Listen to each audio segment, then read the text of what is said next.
Welcome to The Late Show. I'm your host, Stephen Colbert, and I'd like to start off tonight. I would like to wish everyone a happy Diwali.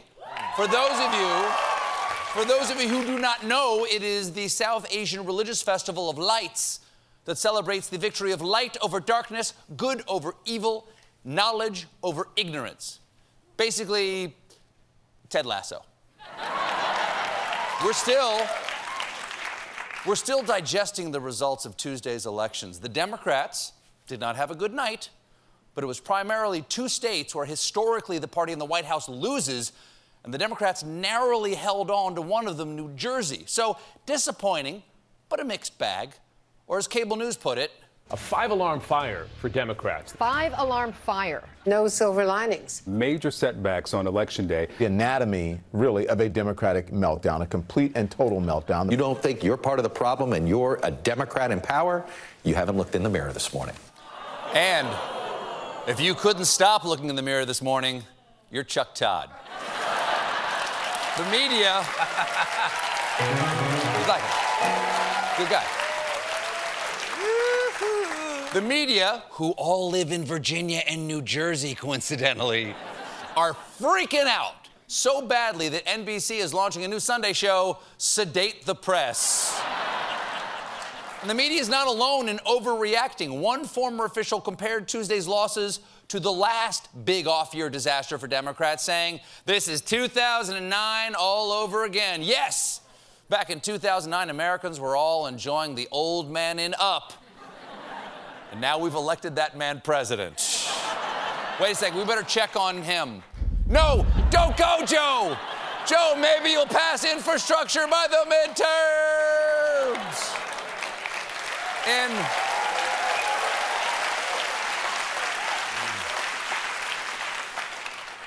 In response to their defeats, congressional Democrats have vowed to pass the Build Back Better plan, especially Senate Majority Whip and man failing to nay-nay,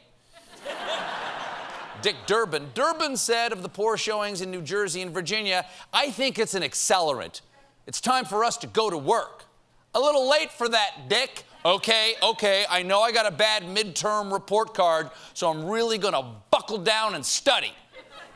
Starting tomorrow. First, gotta polish off all that Coors Light in the fridge and smoke a little bit of this. Does anyone have an accelerant? Now, one of the reasons Congress hasn't done more, or any, is continued opposition from moderates like Joe Manchin and Kyrsten Sinema. And Democrats are getting sick of it. Take Arizona Representative and singing snowman Raul Grijalva. Congressman Grijalva complained that there's a code of silence around Manchin and Sinema, explaining, "We're mad at them, but we can't say anything because it might make them weirder." Weirder? Really? Weirder than presiding over the U.S. Senate wearing Harley casual? Don't test me, progressive. I have sassy patches and I will iron them on. And the weirdness, it's good look. Sleeveless. Gun show. The weirdness has already started with Joe Manchin. Here's footage of him negotiating with Chuck Schumer today.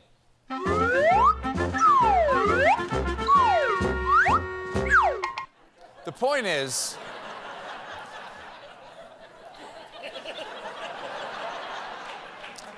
is, the Democrats have to do something, and they are-ish. Last week, because of Manchin's opposition, Democrats took paid family leave out of the Build Back Better bill. But after what happened in Virginia, now the House has added a provision to provide 4 weeks of federally paid family and medical leave. Okay, that's something. It's not what anyone asked for, but it's better than nothing. Coincidentally, also the slogan of RC Cola. The election...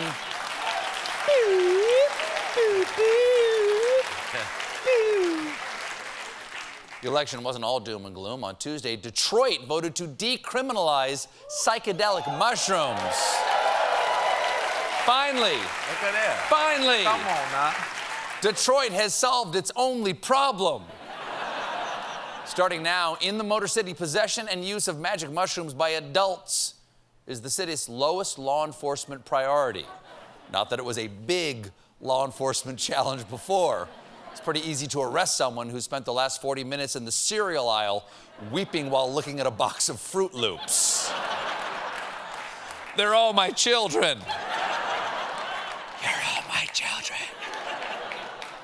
Mushrooms have been gaining acceptance recently as doctors have found they can be used to treat a variety of psychological issues, including depression, much needed in Detroit.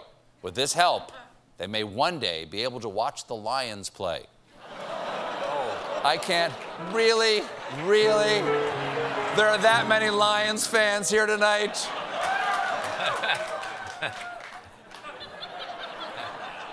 Get some magic mushrooms, my friend. Yeah. And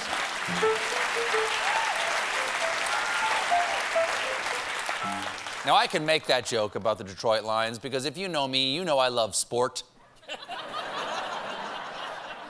The smell of a new baseball mitt, the smell of the freshly cut grass, the smell of the popcorn, mostly the smells. And there's sport news about Green Bay Packers quarterback Aaron Rodgers, seen here noticing a cloud that looks like a butt. This week, Rodgers tested positive for COVID. Okay, not a huge deal. Professional athletes test positive for a lot of things.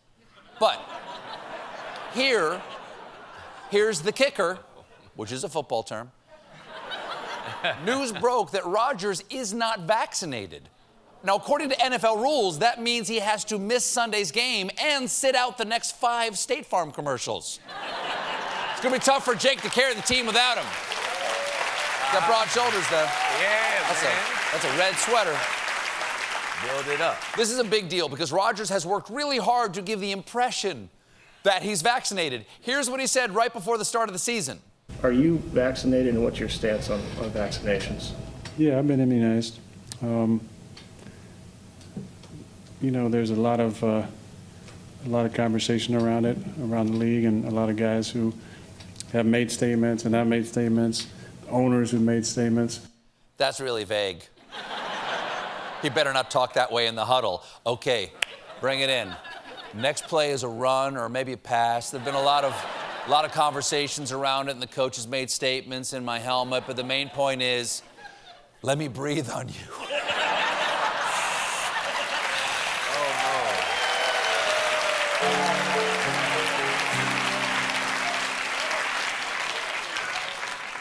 Now, you may have noticed that Rodgers said he was immunized. That doesn't mean he was vaccinated.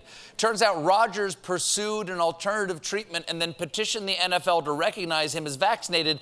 The NFL refused because it was a homeopathic treatment from his personal doctor to raise his antibody levels. Uh-oh, my goop senses are tingling.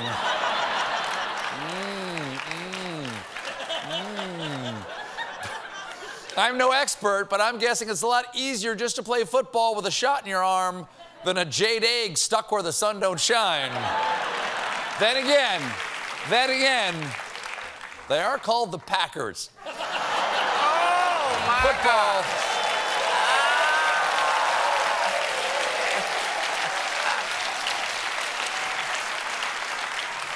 Football players aren't the only ones testing positive. A new study has found that the majority of Iowa's white-tailed deer may already be infected with the coronavirus. How is that possible? I know for a fact that deer prefer outdoor dining. Now, no surprise, it appears the deer are getting sick from humans. That means Iowa hunters are killing these deer from less than 6 feet away. You know what? Screw this gun. I'm gonna strangle this bastard. Die! Die! You look in my eyes! You look in my eyes, I'm gonna chop your head off. Mount it on my wall.